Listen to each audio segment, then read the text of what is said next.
Hi guys, my name is Daisy Blair and today I'm going to be answering question 4 of my evaluation of my A2 coursework, which is how did you use media technologies in the construction and research, planning and evaluation stages? I've decided I'm going to tackle this question by sitting and going through my blog with you and explaining what technologies I have used, why I use them and what I thought of them. So let's get started. First of all, I'm going to talk about the website I created my blog on, which was Wix. I used Wix for my blog as well as my A2 blog, and I found the interface made it really easy to use and edit in order to fit my house style. Making posts and organizing them was easier on Wix than it would have been on any other similar website, which is why I chose it. It allowed me to present all my posts creatively and differently. So starting from the very beginning of my blog, here are all of the ways that I presented my posts. The first tasks I completed back in May 2017 on my blog were analyses of the short films Love Field, Blood and Chips and Beating Hearts. To create my tables I analyzed them I simply used Microsoft Word. I use this program as the format is simplistic yet detailed, which is the exact first impression I wanted to make on my new blog. For my next task, I had to analyze the film posters for Love Field, Beating Hearts and Masquerade. I used Microsoft PowerPoint to complete this task for the same reason as previously using Word. The user interface is one which I grew up with as a child, so I found it very easy to make detailed slides in a short space of time. This allowed me to allocate more time to trickier tasks, such as audience research. I also used PowerPoint to create all my collages as it was the easiest program to use for simple dragging and dropping photos from the internet. To analyze the radio trailers of A New Hope, Rocky Horror and Diamonds Are Forever, I used my phone to write notes on in the notes section.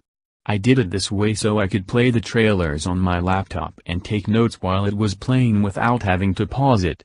This made my note-taking more efficient and I found it easier to look back on the small notes I made and expand on them to find a deeper meaning. Throughout my blog, I created a number of comparison tables to show similarities and differences between one or more stimulus. For these tables, I used a website called Compare Ninja as it allowed me to keep a neat format while also easily making additions and corrections. To take photos for tasks such as the jelly bean task and my storyboard, I used my phone camera.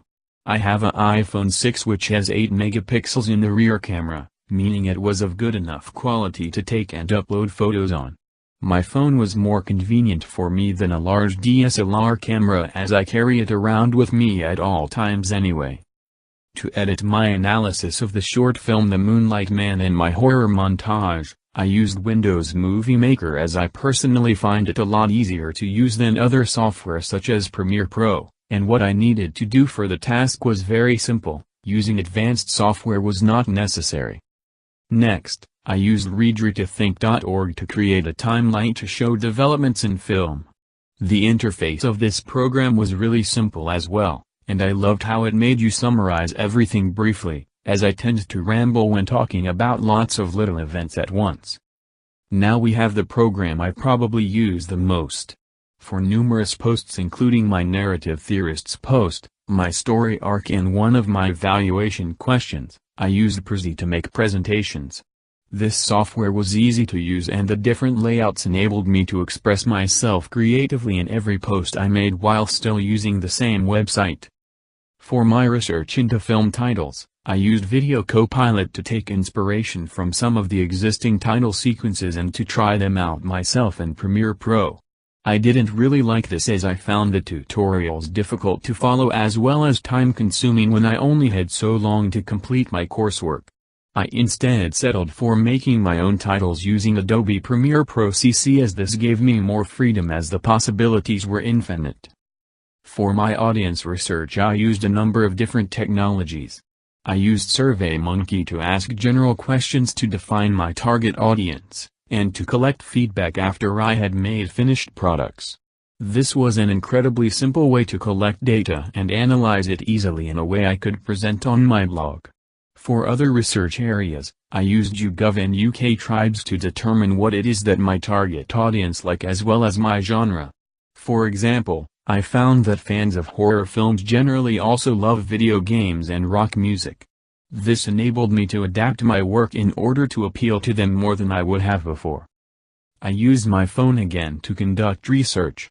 I used both text messaging and the social media platforms WhatsApp and Facebook to ask individuals what should be included and avoided in my product.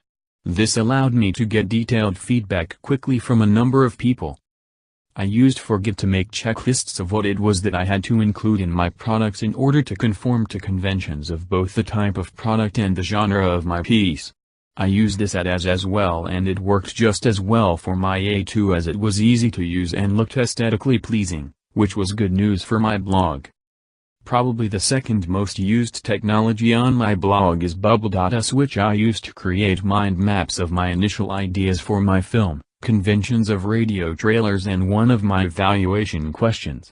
This was arguably the most creative way I could present my work, as it allowed me to make links between everything I did and there was no limit to how large I could make my mind maps. I loved this website and would highly recommend it. For my pre-production documentation, I used template given to me by my school's media department. These were laid out well and they enabled me to include everything I had to without everything looking ugly on my blog. In addition to that, I used Celtx to write my script in the correct format, which made it look much better and made it much easier for my actors to follow. I used Adobe Photoshop to create my flat plans for my poster, my final plan, my rough edit and my final edit. I struggled at the beginning of the year as I was new to Photoshop, but by the end of the course, I had gotten used to using it and I was able to create a final product I was proud of.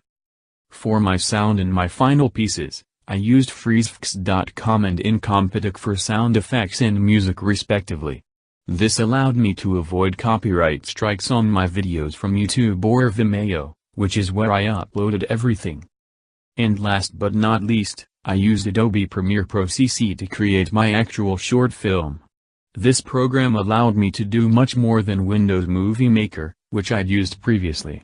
It allowed me to manipulate what I had filmed to make the conventions more obvious to the audience. So that's everything I used on my blog. Hope you enjoyed this video. Bye.